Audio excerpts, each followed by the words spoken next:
शकील सिद्दीकी मुझे अकील कहते हैं और मैं 7वीं जमात का तालिब इल्म हूँ। आजकल मेरे सालाना इम्तिहान हो रहे हैं। आज मंगल है और मेरा उर्दू का पर्चा है। मैंने पूरी तैयारी कर ली है। जी हूँ, मैं फर्स्ट आऊँगा। जब वैन आने का वक्त हुआ तो मैंने ड्रेस पहनना शुरू किया। पता चला कि पतलून की जिप खराब हो गई है। दूसरी पतलून खूंटी पर लटकी हुई मिल गई, लेकिन मासी ने उसे धोया नहीं था। सख्त बदबू आ रही थी, दाग धब्बे पड़े हुए थे।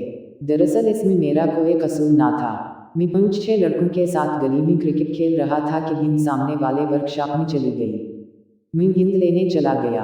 गेंद तो मिल गई, लेकिन मैकेनिक लड़के ने शरारत में अपने हाथ मेरी पतलून पे रगड़ दिए।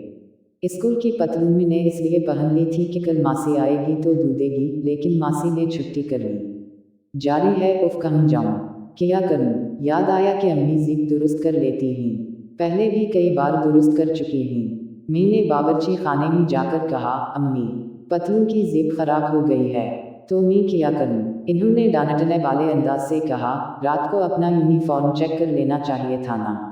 वो अब्बू के लिए नाश्ता बना रही थी, इसलिए कोई बात सुनने को तैयार नहीं थी। बात तो वो ठीक कह रही थी, मगर उस वक्त तो देर हो रही थी। स्कूल की वैन आ जाती तो मुसीबत आ जाती। अम्मी, आज मेरा पर्चा है ना, बस आप जिप सही कर दीजिए, अपनी बाजी से करा लो। मैं दौड़ा हुआ उनके पास गया तो ननए के साथ लूडो खेल रही थी। बाजी, मेरे पतलून की जिप खराब हो गई है, मैंने रौदीने वाली आवाज में कहा। अच्छा, मेरे पास रख दो, मैं अपनी गेम खत्म कर लूँ, इसके बाद दुरुस्त कर दूंगी। वैन तो देर से आती है ना। नहीं, आज जल्दी आएगी। आज तो पर्चा है ना।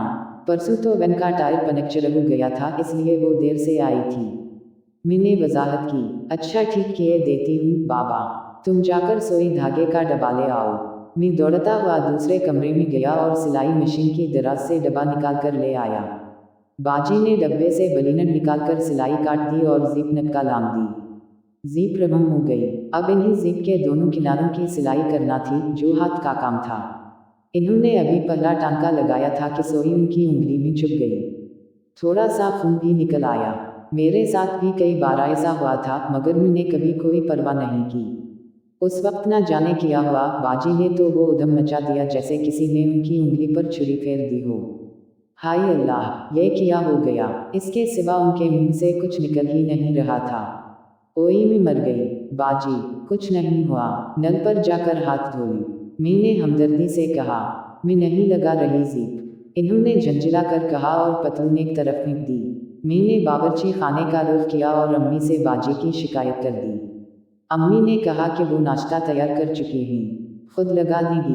मैंने सोचा जब तक अपनी डब्बी चेक कर लूं, इसमें बाल पॉइंट, पेंसिल, रबर और शार्पनर है या नहीं। डब्बी खोली तो इसमें बाल पॉइंट नहीं था, हालांकि मैंने रात ही को रखा था। मुझे यकीन था कि अरसलान ले गया होगा। जब इसकी कोई चीज़ गुम हो जाती है तो वो मेरी टेबा से निकाल लेता है। वो स्कूल जा चुका था, अब मैं कहाँ जाऊँ। मैंने अम्मी से पैसे लिए और दौड़ता हुआ दुकान तक गया। दुकान बंद थी। फिर घर की तरफ दौड़ा, एक और बच्चे से टुकड़ा गया जो असटल की छोटी बाल्टी में दूध लेकर आ रहा था। धक्का लगने से दूध गिर पड़ा और सड़क सफ़ेद हो गई। वो मरने मारने पर तुला गया। मैंने 2-3 बार माफ़ी मांगी तो कहीं जाकर जान छूटी। अब दौड़ने के बजाय इत्मीनान से चलने लगा। घर के करीब पाँव फिसला तो सड़क पर गिर पड़ा। वो केले का छिलका था जो किसी बदतमीज और गुणवार लड़के ने फेंका था। फिर याद आया कि शाम को अम्मी ने भी तो ठीक उसी जगह खड़े होकर केले खाए थे। मुमकिन है वो छिलके में नहीं फेंके हों। अच्छा, अब छिलकों के बजाय बाल पॉइंट के बारे में सोचना चाहिए। घर पहुंचकर बाजी से कहा तो इन्होंने अपना पर्स खोलकर चमकीला वाला बाल पॉइंट मुझे दे दिया। चमकीला बाल पॉइंट देखकर ननम चल गया और जिद करने लगा कि मैं बाल पॉइंट से लिखूंगा। चमकीला बाल पॉइंट मुझे दो।